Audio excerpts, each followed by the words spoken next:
What's going on, everybody? Welcome back to Control the Narrative. We are on episode 36 now. It's been fucking 4 months since we have been on the air on YouTube. Obviously, so much shit has gone down in the last 4 months all around the world. And, you know, basketball was not going down, so we didn't really want to come and bring the same content every single week. We wanted to wait until we had shit to talk about. Now we have shit to talk about. First off, hope everybody and their families and their loved ones and all that shit have been fine and doing well over these last 4 months. Literally something we probably will never see again. So just want to get that out there and, kind of transition that into the resumption of the NBA season. The Blazers are back. They are in the playoff hunt. Hopefully they get in that playoff spot, and we're about to dive into that. So gonna bring on the first guest in 4 months, my guy Kyle. Kyle, what's going on, dude? What's going on, bro? How you doing? Good, man. First off, appreciate you for taking time out. We were on the phone the other day, and something that we both probably thought was going to be like a 5-10 minute convo ended up being 51 minutes or some shit, just straight mellow talk. 52 minutes and 5 seconds. 52 minutes and 5 seconds. So we're gonna get into that a lot here. First off, curious to hear like a 60-second backstory on your NBA or Melo fandom, just for the people listening to kind of know what kind of fan you are. Well, this year I'm 30, so born in 90. My parents both were from Syracuse, New York, so they were born and raised up in that Syracuse area. I was born and raised in the Philadelphia area, and I grew up a big-time Allen Iverson fan. Loved them. Brought like a whole new age to the game. I was 12 years old. Carmelo signed to Syracuse, and I hear all these great things about Carmelo Anthony, the next big thing. This guy's going to be, bigger than anybody that's ever played.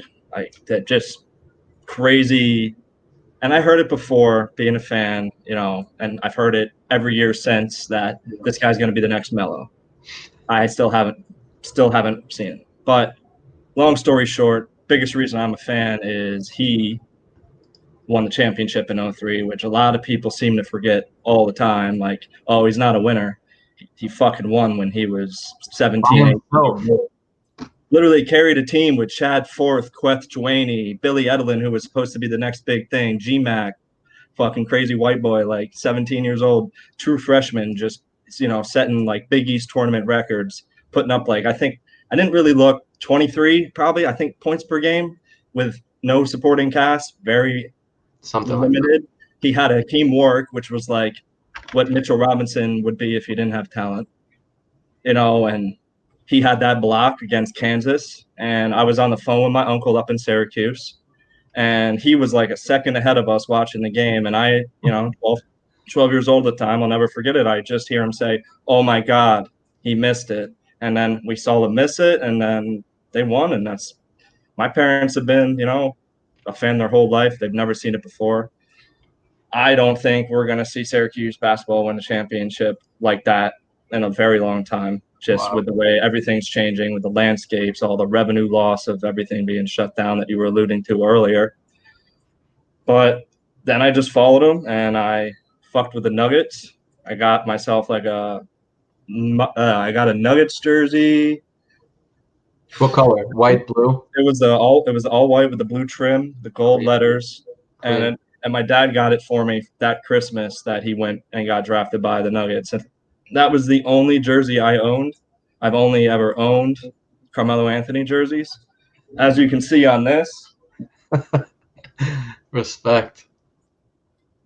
And that was like a limited edition after he stopped playing. So they were running like a discount on Fanatics. So I just put Anthony and I put his number, and I got that's like a little trick of the trade there. But that's pretty much why I'm a fan. And then, the rest is history at this point. It's been just turned 36, pretty much watching him my whole life. Same. Real quick, 22.2 points per game at Syracuse. So 0.8 away. Pretty fucking close though. Awesome, man. So obviously now the NBA is resuming. The Blazers have their first scrimmage in a few days. I want to say in 2 days, but when this airs, it'll be a day. A lot of people are making this big deal out of quote unquote Skinny Melo coming back and making an appearance at the bubble. Me and you, we kind of know the truth behind that, but what are your thoughts on, I guess, Skinny Melo and then him playing the three, which he's going to have to do with no Ariza?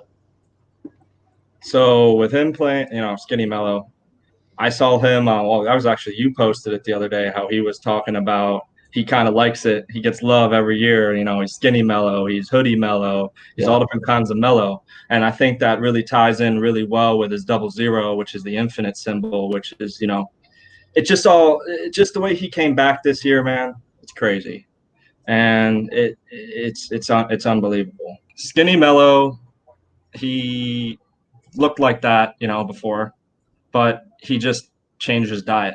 So he's doing leaner instead of building mass. He's still the same. He's 230. He hasn't run it since he was 3 years in the Nuggets. So that was the year before they got AI. I believe AI was 07 to 10. So Melo got, last time he was skinny, truly, like that skinny was 2006. So that's 14 years of wear and tear on the body. And, who knows what that could do, running all that extra weight. And then I've seen a couple extra of these scrimmages and everything. He was never like a huge bully in the paint, but he's just his finesse and his footwork. And you just saw it today. I think it was Gary Trent Jr. on him in practice. And he was, or the other guy, Simons. Yeah. He's bodied him down and he just did the quick little pick and pop and just fucking floated like two mid-range.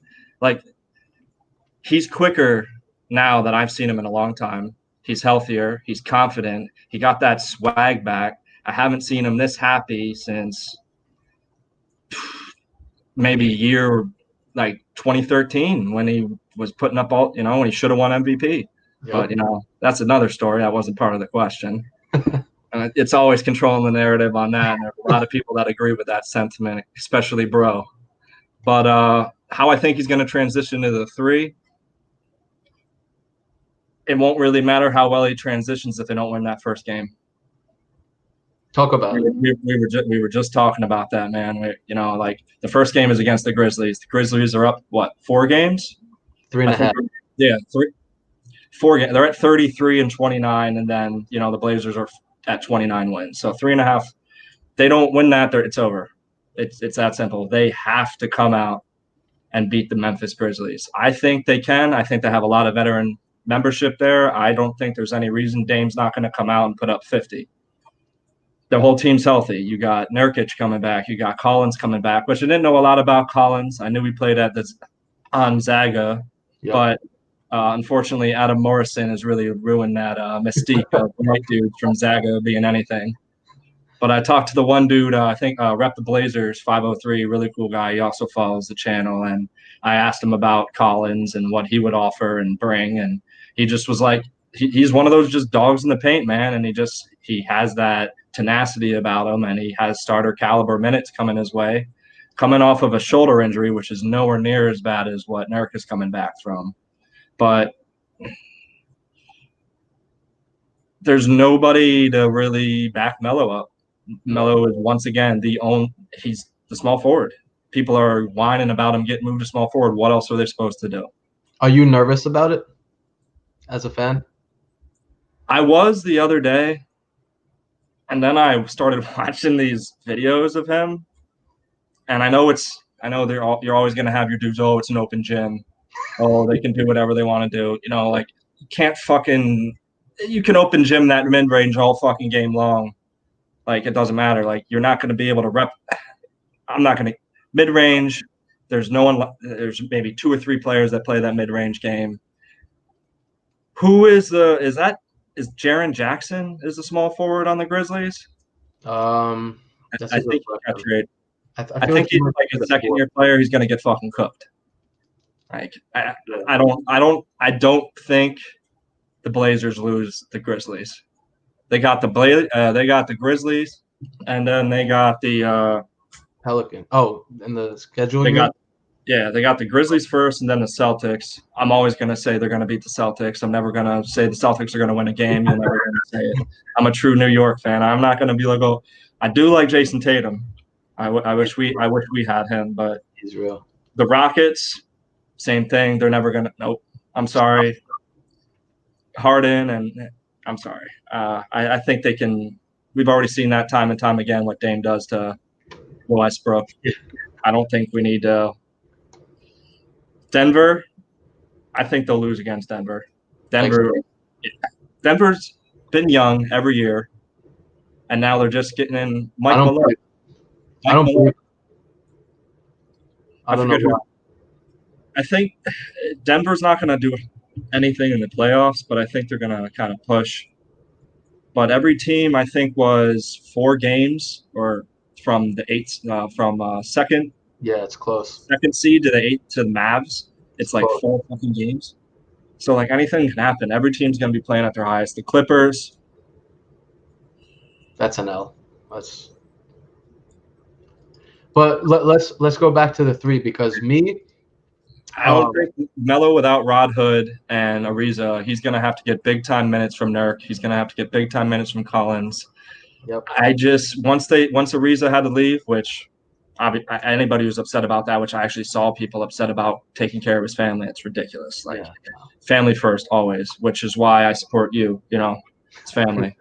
But go ahead. No, I was going to say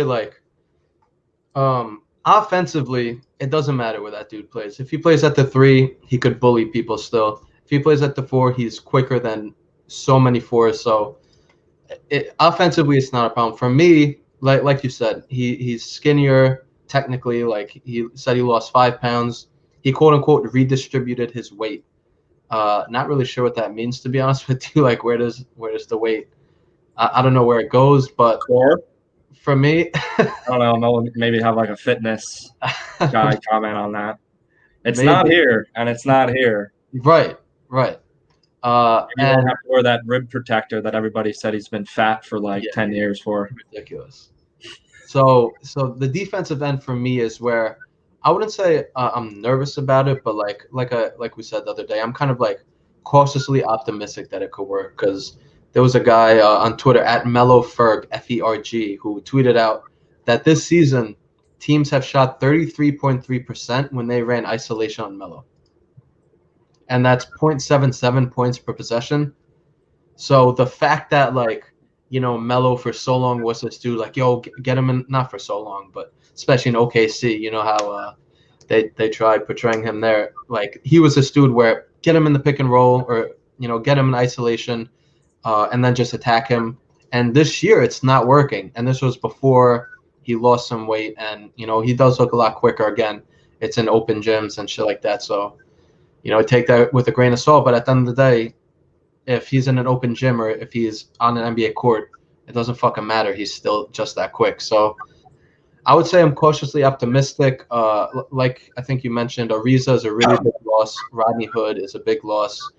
But, I think guys like Nurk and Collins coming back really makes up for that. And I just really quickly want to run through some stats from Nurk and Zach that are relevant to them that I found.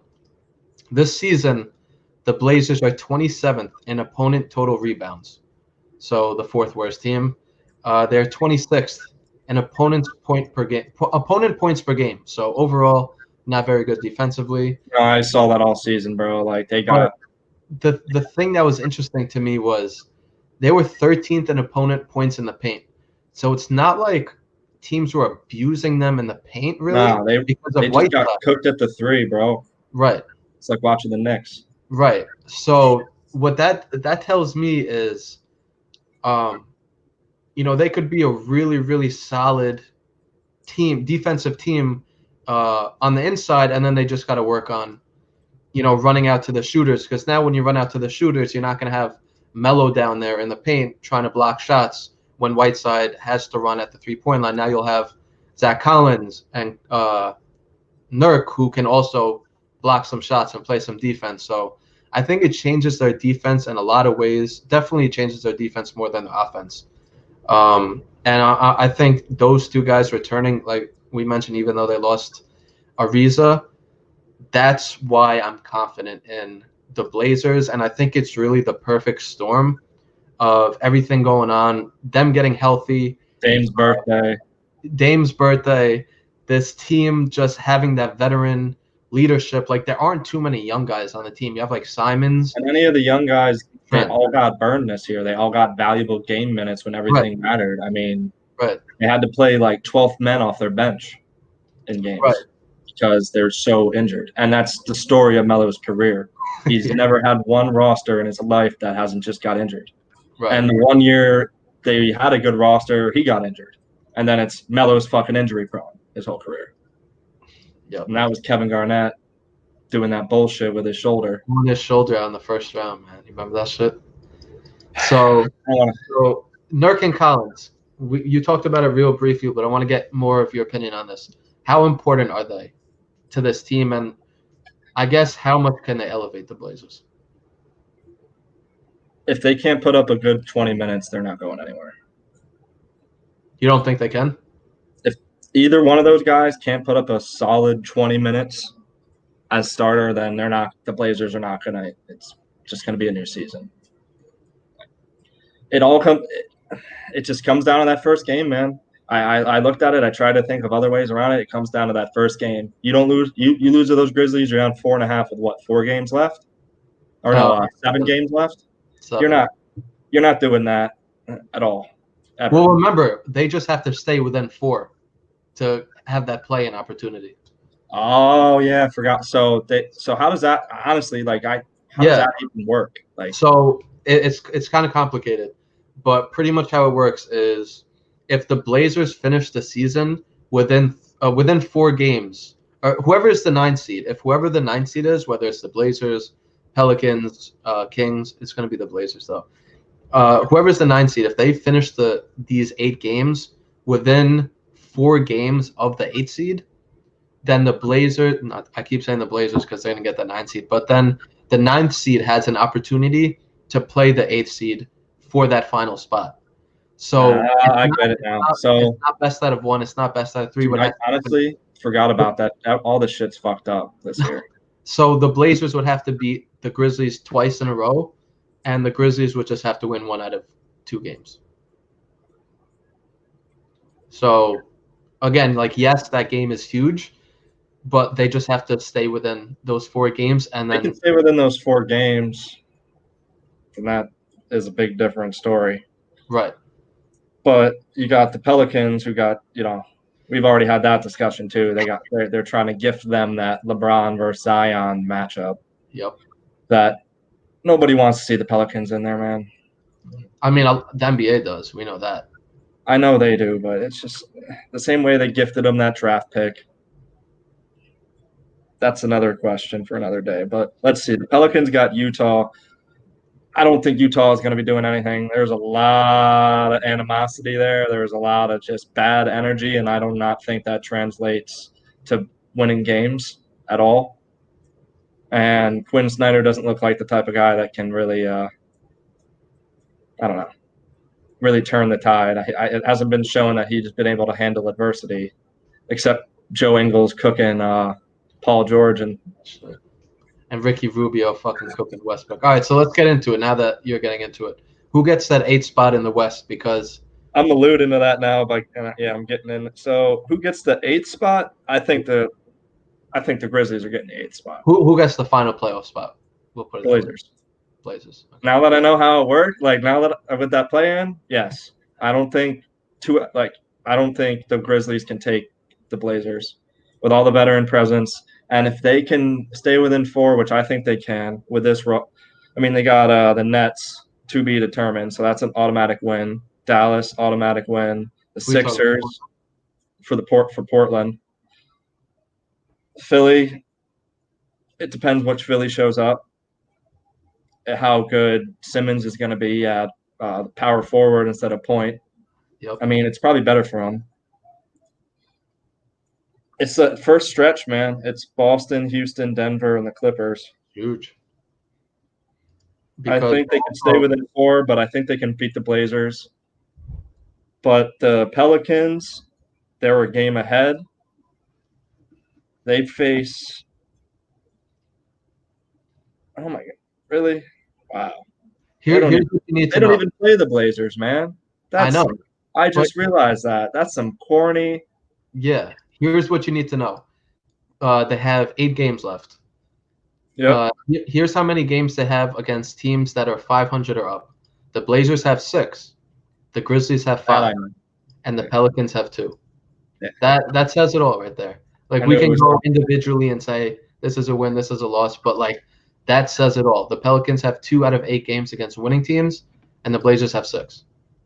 I still don't think the Pelicans though, man, because isn't Zion didn't Zion leave? He just left, yeah. He's not even getting practice for any of these games. And we already know he's been injury prone, like he's got injured. Yep. And every time that guy jumps, it scares me. He's so athletic. It's crazy. I want him to have a healthy 17-year career. And, of course. But it's just like that guy's scary when he jumps, man. He just jumps out of the gym and like that the way he gets injured and the way he was sat out the whole – how many games did he play this year? 16? I think like 19 or some shit. Yeah, and went the fuck off. Put up like 20. Like the kid is like amazing.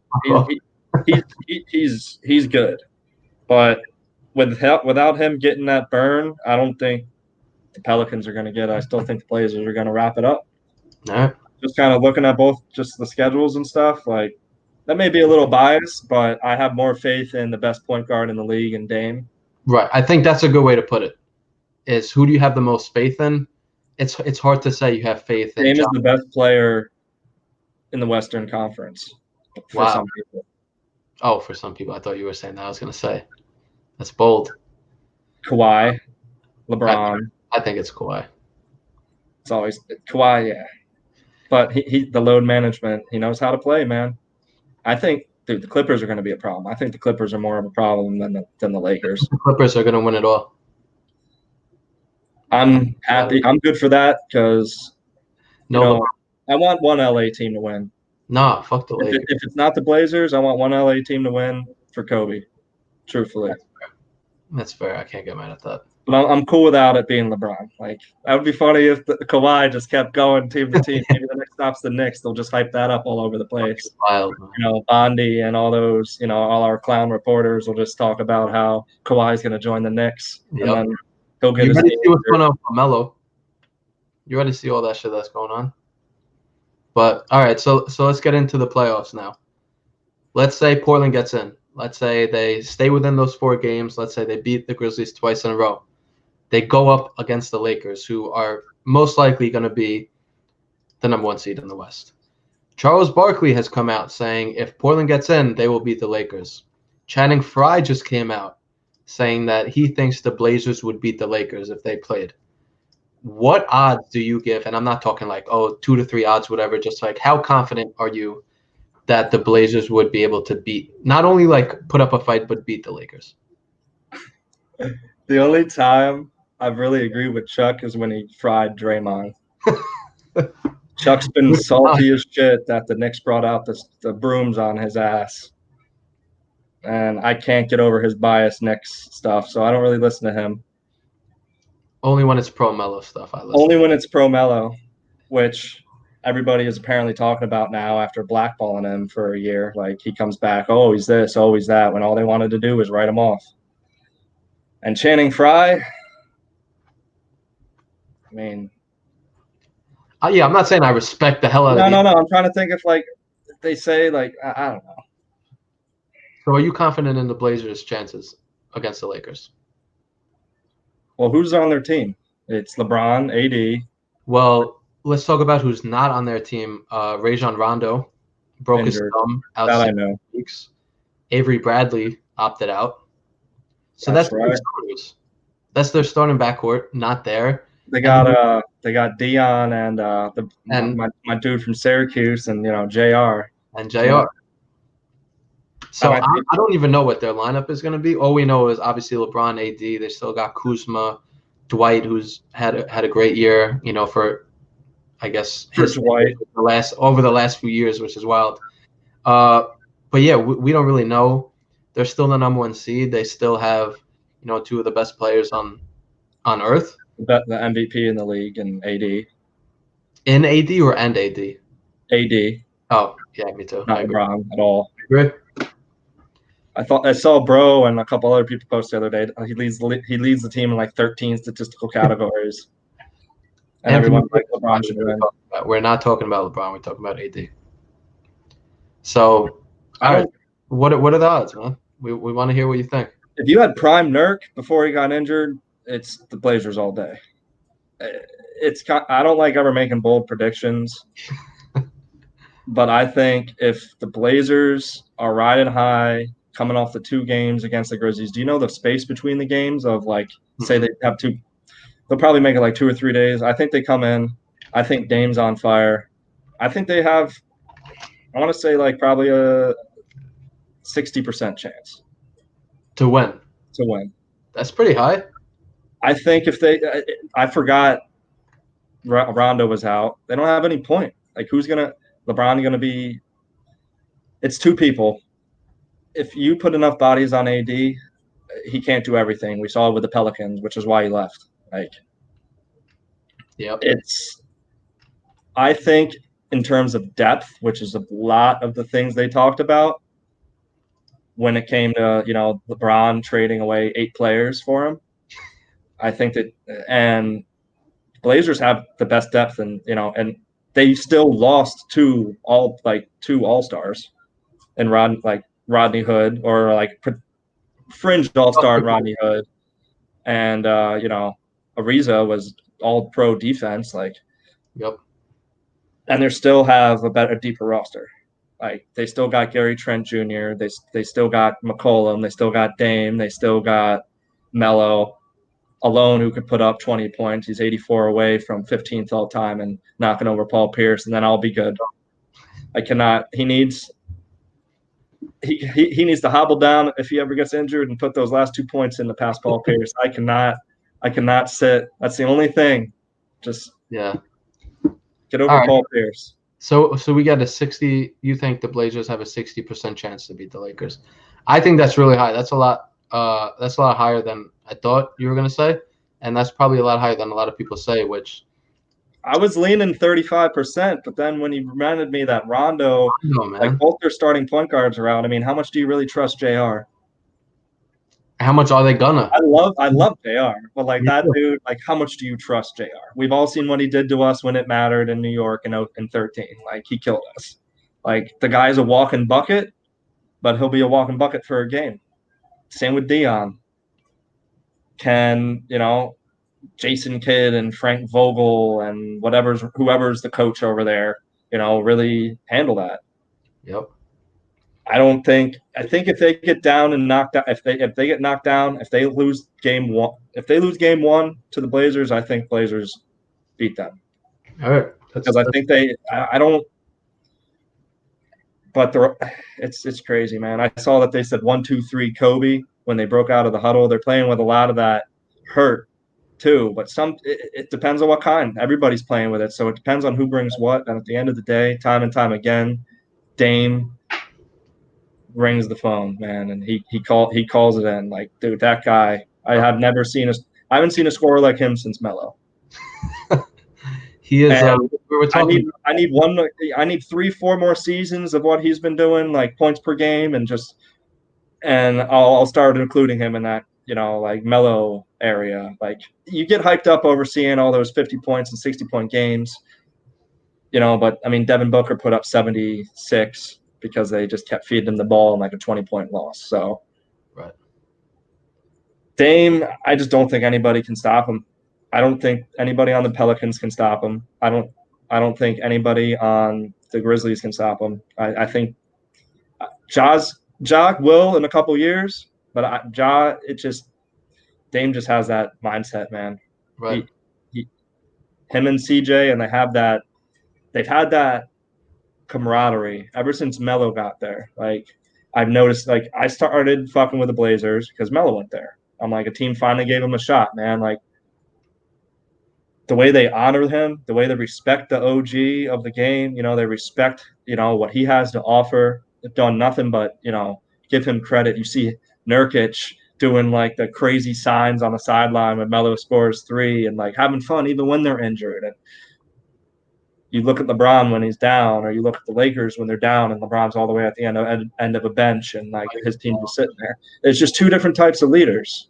Yeah. You know, when someone doesn't get their way and wants to be and is one of the greatest players ever, it's different than somebody who is never going to chase that ring like he did. He has respect for the game. Dame is an old school mentality. He'd rather go ringless and put up 16 years in Portland than go anywhere else and win a ring, because it's about honor for him. And I believe him with that, man. And yeah, it's a good point. And that's why when we look at like Blazers versus Lakers, I believed in the Lakers before Rondo and Bradley and all this happened. Not that like, oh, they're going to win, and I still don't like 100% believe Blazers got this, but what I can say about it is they have a legit shot. So, you look at the roster, and you were talking about like the Blazers being deeper. I actually think the Lakers are deeper than the Blazers, but in the playoffs, it's not as important, because in the playoffs, guys play more minutes. 11-man rotation. There's like 7-man rotations, man. Yeah, like 7, 8, maybe 9 max people play rotation. So, the starting lineup is obviously more important, and the first couple guys off the bench. I think the Blazers starting lineup now with Nurk and Collins coming back, I think Collins is going to be starting, or maybe Collins. They said Collins was starting. Nurk is center. Collins is power forward. Melo's small forward. McCollum, and then Lillard. That 5 right there matches up with anybody in the league, I think. There's no team that got luckier at this break than Blazers. Yeah. If Ariza. Yeah, I was gonna say Ariza. Ariza wouldn't. If that didn't happen with Ariza, I would have locked in Blazers at like 90% winning. Like, yeah, I agree. Like, there's no like, if you would have said like before with none of these guys coming back healthy, Lakers 4-0. Like, Lakers are trashing. It's Lakers Clippers. But with this break, all this shit going on, the mindset of guys, this is going to be some crazy shit. It's going to be like It's going to be like NBA Street Volume 3. Like, they have like the 2K park set up. They got like, they got like a barber shop that looks like it's from 2K. Like, this is unprecedented, man. And I'm just so grateful that I have friends that I've met through here that are all Melo fans, because I've never been able to talk about stuff like this. Yeah, man. And it's just nice to be able to see the change and the controlling of the narrative, and to just be part of it since day one, man. Like, we've been friends for over a year now. You're one of the first people, man. It's not gotten huge or anything like that, but yeah, I remember you were from where it was, dude. Right. What I'm saying is, bro. It ain't that big, dude. I could have one follower on my account for for somebody, and if that one person I'm making videos about follow me, I don't need any more. Yeah. All right, dude. Let's switch gears a little bit. All right. So you know what? Before we do switch gears, you said 60% the Blazers will beat the Lakers. I feel like I need to throw out a number, because that's not fair for me to ask you and then me not throwing out. So I say if like these teams remain the same, like nothing happens or whatever from now, and the Blazers get in, I'm going to give the Blazers a 50% chance. I really do feel like it's 50-50. Melo always shows up against LeBron. We know that. So yeah, we know that. I don't like talking about it at all, though. No, never. I'm not going to say the Blazers are the favorite, but I would say 50-50, flip a coin. By no means am I saying the Blazers. I would love for them to win it all. But the Clippers are just – I agree. I don't know. Kawhi locks down anybody in the league. It's like Kawhi locks down Dame, it's over. It's that simple. Like, the team runs on Dame. Yep. And, McCollum's good, but he's not Dame. No. And that's why I love McCollum so much, because he's from 45 minutes away from where, he was like a hometown kid, and he was like 5'8". He's always been an underdog. But you see a lot of dissidence sometimes when there's 2 stars on a team. But there's 3 stars on the team. Nurk, you got Dame, and you got McCollum. Nurk was going up Yeah, not including Melo. Like I'm talking like before they got Melo. Gotcha. You know, they had three stars, and the reason why Nurk got traded from the Jazz, which I never really realized, is because he didn't like the way he was getting his minutes and stuff. And then he starts going to the Blazers. He's putting up double doubles. Oh yeah, I looked up that too. So I think It's right. Not the Collins had 6.6 points per game, and kind of fooling around last year. Nurk averaged a double double all year, almost 2 years in a row, and then he was averaging a double double in the playoffs on top of that. Just getting even 60% of that production back. huge. They're talking, and a lot of the games, the Blazers, like Dame would shoot the fucking gym out, but they couldn't catch up because no one else would make buckets. They just, And it was mainly defense too. That was a huge fucking problem for them. their defense was bad. Like it was, like I said, it was like watching like the Knicks of old. Like just every year, it's like we can guard as well as you want inside, but then it's same with Syracuse. That's how Syracuse plays. They play that 2-3 zone, man. They lock everything down in the interior, but they get cooked in the three. It's like, can you make the three? And we've seen ever since Wardell made it popular, threes are running the league, man. You got to adapt to the times, which will lead us into our next question. Yeah. So perfect transition right there. Sign of the times. Knicks are looking for a new coach. This is a Twitter question from @HoopRants on Twitter. He says, "Who do you guys think will be the next coach of the New York Knicks?" I'll let you go first. I'm going to think it's Tibbs. Because as many times as I haven't wanted to believe things when they're reported by every single person, Yeah. for the Knicks when it comes to a coach, they're usually – Fizdale wasn't a shock. It wasn't – who do I think? It has to be Tibbs. I agree. But I'm going to say who I want is Atkinson. Do you? A lot of people are 50. I see a lot of – I just want Atkinson for one reason. We've seen what he did with New Jersey, with prima donnas, with, really not much of a roster, which you already noticed. Karis LeVert, was going off. He was getting developed. Atkinson wasn't bad, man. I just don't want retreads. I don't want Mike Woodson again. Everybody's going to say, oh, RJ is going to get like 43 minutes a game. And then, Tibbs gets fried for leaving Rose in for that game and Rose injuring himself. He killed himself. But you have to look at how good that Bulls team was in Chicago, right, man. Like their defense was second to none. And that was with like a rookie, that was with Taj Gibson, who we have. They had Jimmy Butler, they had D Rose, they had Noah, and then they had Luol Deng. He was real, man. Dude, that team was good, and none of them are crazy. Even though Luol Deng got like that $85 million contract, Lakers, right? And they just didn't have any. It was D Rose, that was it. But their team was so good that they just couldn't be stopped. So if you can look at like a lot of parallels, you got Mitch. He just needs to learn how to stop blocking. I mean, he needs to stop learning how to foul. I mean, you know what I meant. He needs to not fouling. He needs to stop fouling as much. But that wasn't even that bad towards the end of the year. No, he got better. I think Miller did a great job coming in from how tumultuous the beginning of that season was with Fizdale, with the mindset and everything like that. I think Tibbs is going to be the coach. I've seen it bounced around time and time again. Our dude Jiggy, he always, I follow him. He's really insightful on a lot of things. He's not like a numbers with the fork and percentages. He speaks like basketball, something right. like that. And he's been preaching for a minute. He's been preaching Tibbs, Atkinson as the assistant, and Miller as the assistant. And I think that would be the best bet, man. You've already seen they're trying to stockpile the hive mind up in the top of the office. Yep. They got Alex Klein, they got Leon Rose, they kept Scott Perry, but they got rid of Steve Mills, and that alone was a win. Huge. Just getting rid of that smell of just failure just getting rid of that.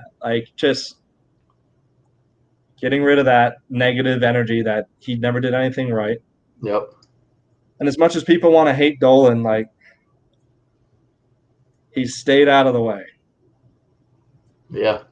And I think the Wilpons are much worse owners. Oh, 100%. That's not even. And, he's not even like the worst owner in New York. No, he's not. He just gets the most press. But I agree with you, man. I think Tibbs is going to be the coach of the Knicks.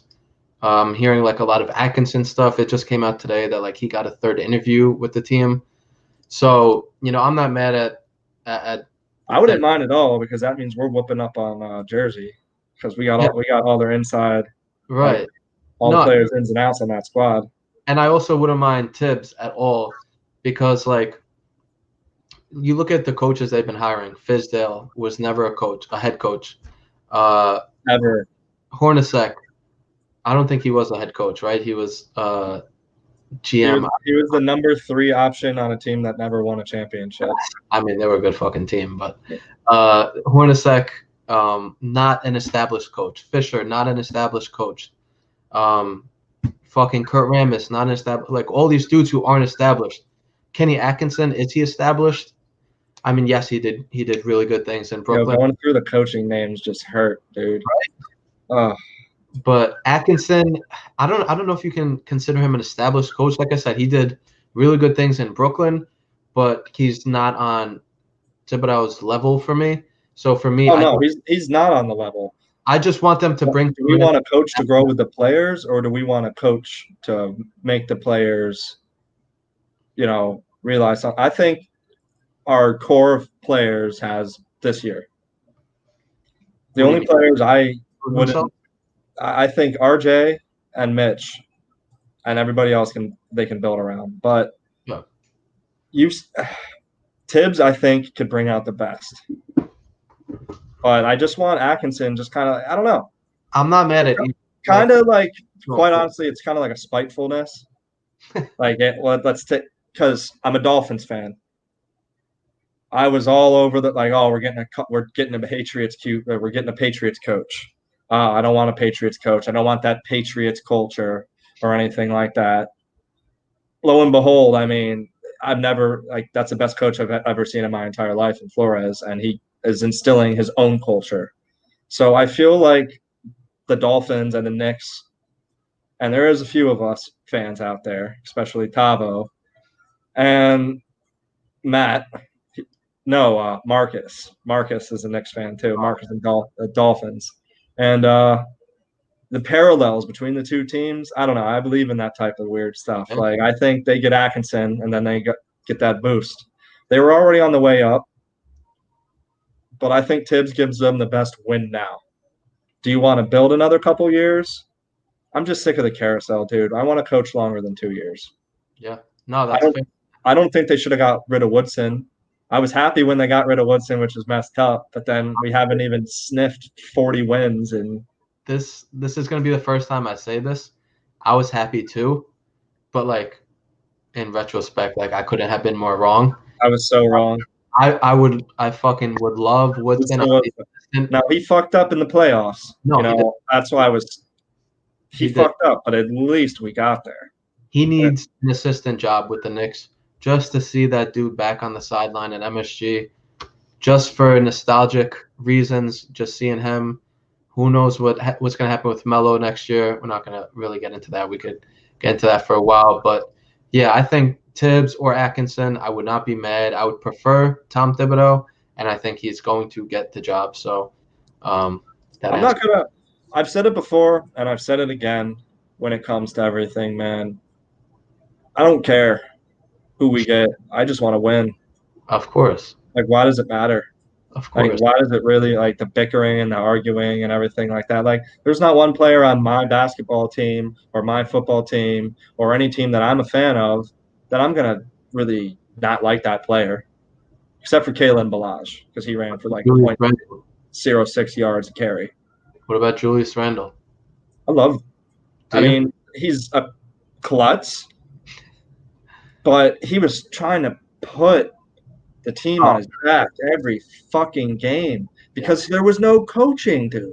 Like, I am not a big – like, I really sucked at basketball. I was the guy that kind of stood out in the corner and just bombed threes because I was scared of contact and everything like that. So they would just let me in, and I'd just shoot threes from the corner. But when I'm watching that and just kind of just understanding defense and understanding the basics of it, like, or offensive sets or anything. They had nothing all year. And even with Miller just got clowned at the end of the year. He got blown out some games because they just couldn't do it.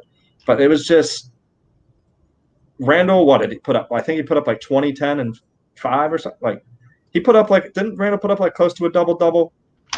Close to a double-double for sure. All I know is the stats Randall put up last year. 19.5, 9.7, and 3.1. Those stats, even though some of them usually they're cherry picked to give a better picture, but only 15. I think 15 players got that this year, and there's 30 teams. You know what I mean? So I think out of all our signings, I would take him 1 million times on his bad days over Bargnani. Yeah, I mean, I think or anybody. Like I think he's our best player that we've had in a long time since Melo. What about KP? Who? KP. I don't know who you're talking about. You remember that guy? The 7'3" Latvian guy? Oh yeah. Cue kid crying and yelling. All right, Kyle. We don't talk about KP in the streets, man. We don't. That stuff is instant. Like I don't even. We've actually not touched any of the subjects too long that get us both heated. So I think we did a pretty good job, brother. Yeah, and before we get into the Porzingis one, like this jersey back there, it used to be a signed KP one, substituted Melo in for that. So, that should have been done before, though. No, I know. We're gonna end the show on this question. We ask every guest this question. We give them an opportunity to control the narrative about literally whatever you want, whether it's Carmelo, with a lot of people do that, whether it's Julius Randle, whether it's like, peanut butter and jelly, like Post-its, like literally anything that you think gets a bad rap and you need to control the narrative about, or maybe it gets too good of a rap and you need to kind of, I guess, tear it down. We'll give you your time and go away. Love is love. That's it. That's it? That's the only narrative that needs to be controlled, man. Love is love. I don't think anything else matters, But if there is one message I could control, negativity, man. Just it's not it. You've been doing yoga. You said over 100 days, man. Like meditation, yeah. Meditation, way different. I was like, wait, hold up. I don't do yoga. But just positivity, man. Just being a more positive person. I was looking through a lot of my old, posts, and all my posts from like 10 months ago to now, the difference. Just live life, enjoy it, and be positive. And if this has taught us anything, man, treasure your friends. And even if it's somebody you meet on Twitter, and even if it's something you've never done, do it. Because my stomach was filled with butterflies. I was, nervous for like 5 hours, and then this has been fun, bro. And everybody else, I just want to give a shout out to my dude, Nickinator. That's one of my first OGs on the map. And then obviously Forever Shining, Bro Knows. Y'all must have forgot Adolfo, Lopez. You got Howie. And then I'm going to miss a bunch of people because there's about 64 followers. They're everybody, all the Stay Mellow people, just you're a good group of people, man, and just keep controlling that narrative. And also, I almost forgot, and I made a joke the other day. Don't forget Alpo. Don't forget shout out to my boy Alpo. We don't forget Alpo. I almost forgot him. I wouldn't have heard the end of it. But that's it, man. That's awesome, man. That was the first time somebody said something like that, so that was dope. Yo, Kyle, first of all, respect for, doing something that, like you said, you've never done before, and, putting yourself out there like that. And, I appreciate that it was this platform that, kind of you did that for. So that means a lot. You mean a lot to me, bro. I appreciate that, man. For real. Like, you do good things, man. You're a good person. And, you're my brother. And that's what brothers are for. That's what family's for. Of course, bro. That means a lot. That's really what it comes down to, man. And as these Blazers get back to playing basketball, I'm sure we'll have hopefully a lot of good times ahead of us, and hopefully a lot of good celebrations. And then when the Knicks get back, and it doesn't look like there's going to be fans next year, but we'll be waiting for you in New York. Yeah, man, for sure. All right, Kyle. Thanks again, everyone. We're back every single week now, Wednesdays at 9 p.m. on YouTube, which it goes up on Spotify, Apple Podcasts, all that shit. Right afterwards, we're back. Control the Narrative is back. The NBA is back. Carmelo Anthony is back. Thank you for watching, and we'll see you guys next week.